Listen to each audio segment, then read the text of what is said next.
네, 반갑습니다, 여러분. 몽 선생님입니다. 자, 오늘 만나볼 학생은요, 말레이시아 3년차 유학생인데요. 자, 한국인으로서 말레이시아에서 살면서 느꼈던 뭐 특이한 문화가 어떤 것인지, 뭐 살만한지, 그리고 유학 비용, 뭐 대학은 추천할 만한지, 뭐 여러 가지 생활하면서 느낀 점에 대해서 물어보겠습니다. 자, 시청하시기 전에 좋아요 꾹꾹 눌러주시고 구독해 주시길 바라겠습니다. 자, 거두절미하고 학생 바로 만나볼까요? 네, 반갑습니다. 먼저 시청하시는 분들께 간단히 자기소개 부탁드릴게요.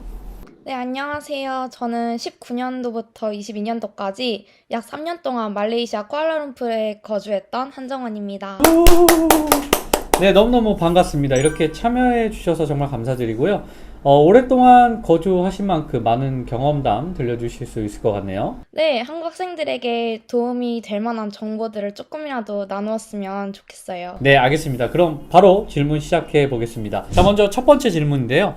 말레이시아의 실제 물가는 어느 정도 될까요?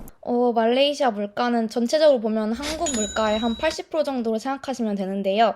한국의 택시 같은 앱인 그랩을 타거나 외식을 하는 경우에는 한국의 반값이라고 할 만큼 정말 싸지만 반면에 마트에서 장 보는 물가는 한국이랑 비슷한 수준이거나 어떤 것은 오히려 비싼 것도 있는 것 같습니다. 자, 그렇다면 80% 체감 어느 정도 되는지 좀 궁금한데요. 한 달에 생활비가 어느 정도 들어갈까요? 이건 약간 각자 씀씀이에 따라 다르겠지만 제 기준으로 말씀드리자면 저는 월 80만 원 정도 쓴 것 같은데요. 약간 푸드코트 기준 한 끼를 먹는데 한 3천 원 플러스 마이너스 정도? 그리고 교통비로 그랩만 이용한다고 하면은 30만 원? 그리고 대중교통만 이용한다면 4만 원 정도 들어가는 것 같아요. 자, 그렇다면 한 끼에 3,000원 기준을 감안했을 때는 이 정호님이 어느 정도 좀 씀씀이가 어느 정도 좀 있었던 것 같은데 보통 다른 학생들도 그런 편인가요? 모든 학생들이 다 그런 건 아니고요. 학교 근처에 살고 약간 대중교통 이용하고 절약해서 쓰는 학생들은 월 2, 30만 원 지출한 학생들도 진짜 많더라고요. 그래서 물가는 확실히 저렴한 편이라 약간 생활하는 거에 따라서 절약할 수도 있고 약간 씀씀이에 따라 다 다른 것 같아요. 그럼 정호님은 말씀하신 대로 최대한 여유롭고 넉넉하게 쓴 편이라는 말씀이신 것 같아요. 약간 저는 제가 물가가 싼 나라로 유학 간 만큼 최대한 누려야 된다고 생각했어가지고 특히 네, 밥이나 약간 스타벅스 그랩은 진짜 아끼지 말고 다들 넉넉하게 좀 쓰셨으면 좋겠어요. 약간 거기에서 벤티 사이즈가 한국에선 톨 사이즈랑 같은 가격이거든요. 자, 그렇다면 말레이시아에서 생활을 하시면서 이 비용적인 측면에서 한국보다 이러한 점은 더 좋다라고 느꼈던 점은 있으신가요? 진짜 배달이 너무 좋은 것 같아요. 아, 약간 배달이요. 쿠폰을 거의 뿌리는 수준이어가지고 오히려 배달을 해서 시켜 먹는 게 외식보다 더 저렴한 경우도 있고 쿠폰 때문에 저는 진짜 반값을 먹었던 경우도 있었어요. 한국은 지금 오히려 이 플랫폼들이 많이 생겨나면서 배달비가 정말 많이 올랐거든요. 쿠폰도 사실 거의 없어요. 네, 근데 말레이시아는 쿠폰이 되게 많은가 봐요. 그 쇼피라는 앱을 이용하시면은 그냥 아예 배달비가 무료인 경우가 훨씬 더 많고요. 그리고 추가로 한 가지 더 언급하자면 그리고 백화점 화장품 브랜드들이 한국보다 10% 정도가 훨씬 더 싸요. 그래서 가성비로 놀기에 너무 좋은 나라인 것 같습니다. 그래서 제가 3년 동안 그냥 길게 있었던 이유이기도 하고요.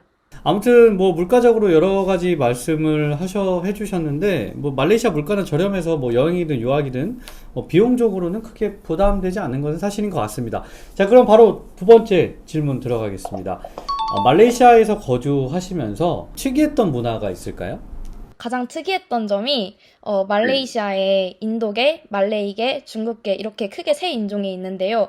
다양한 민족이 섞여 있어가지고 서로 문화를 되게 존중해 줄 줄 알았는데 제가 느끼기에는 각자 사는 구역도 나누어져 있고 학교나 직장에서 끼리끼리 인종별로 뭉치는 상황이 있는 것 같아요.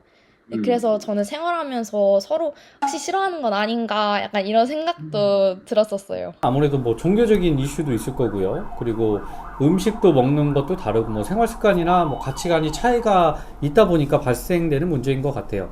더군다나 이제 말레이계들에 대한 특혜가 좀 있거든요. 뭐 교육적인 특혜도 좀 더 있고 뭐 이렇다 보니까 아무래도 이렇게 서로 좀 으르렁대는 이런 분위기가 있는 것 같긴 합니다. 또 다른 뭐 특이한 문화 더 있었을까요? 기차에서 여자 칸이랑 남자 칸이랑 따로 나누어져 있는 게 신기했던 것 같아요. 임산부나 노약자석으로 지정되어 있는 게 아니라 남자 따로 여자 따로 이렇게 나눠져 없다는 말씀이신 것 같아요. 그러면은 좀 불편할 것 같은데 뭐 상황에 따라서 남자가 많을 때도 있고 여자가 많을 때도 있는데 그러면은 비워놔야 되는 건가? 이게 좀 희한하네요.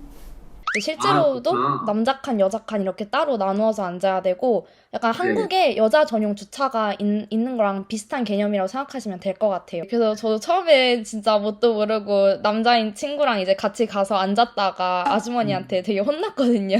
저도 뭐 말레이시아에서 기차 타면은 남자 칸으로 바로 이동하도록 하겠습니다.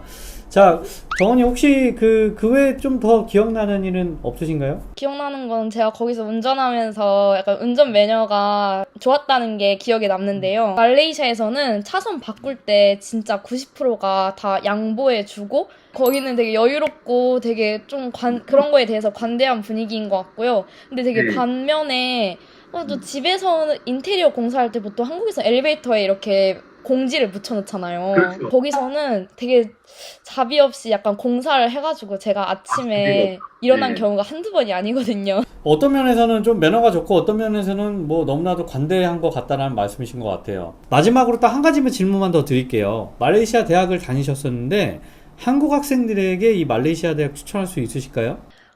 되게 해외 유학을 가서 무엇을 얻고자 하는지에 따라 다르겠지만 약간 서구권 국가에 대한 로망이나 유학에 대한 큰 환상을 가지고 있다면 약간 말레이시아에서 대학을 졸업하는 것은 저는 추천드리지 않고요. 말레이시아 대학을 입학을 해서 미국, 호주, 영국 등으로 약간 편입하는 트랜스퍼 프로그램을 하실 거라면 추천드려요. 그 처음에 되게 말레이시아 대학이 학점 관리하기에 되게 좋고 그리고 이 나라 자체가 적응하기에 너무 좋은 나라다 보니까 저는 되게 편한 국가라고 생각하거든요. 네, 제가 생각하기에도 말레이시아 트랜스퍼 프로그램이 아무래도 말레이시아 1년 찍고 본교로 넘어가는 거기 때문에 뭐 한국 학생들에게 뭐 적합한 프로그램이라고 생각을 합니다. 뭐 비용 절약도 되고 처음에 적응도 쉬울 것 같고요. 근데 본인 하기 나름이어가지고 말레이시아에서 대학을 졸업을 해도 열심히 하는 학생들은 잘 풀리는 케이스가 많은 것 같아요. 네, 그렇죠. 어디든 뭐 본인 하기 나름이고 또 개인에 따라 느끼는 게 다르겠지만 아무튼 유학 생각하시는 분들은 그 국가의 환경을 잘 따져보시고 결정하는 게 중요한 것 같습니다. 네, 아무튼 정원님 뭐 저희가 쭉 여러 가지 질문을 드렸는데 많은 경험을 공유해 주셔서 정말 감사의 말씀 드리고요. 앞으로 더 승승장구하시길 바라겠습니다. 감사합니다. 네, 지금까지 한정원님의 이야기를 저희가 쭉 한번 들어봤는데요. 어느 국가로 유학을 가든 각각 문화가 다른 것을 충분히 인지하고 그들의 삶을 받아들이는 것 정말 중요하겠죠. 자, 오늘 내용 큰 도움이 되셨길 바라고요. 저는 또 다음 편에서 다른 내용으로 다시 찾아뵙도록 하겠습니다. 자, 떠나시기 전에 좋아요 꾹꾹 눌러주시고 구독해 주시길 바라겠습니다. 감사합니다.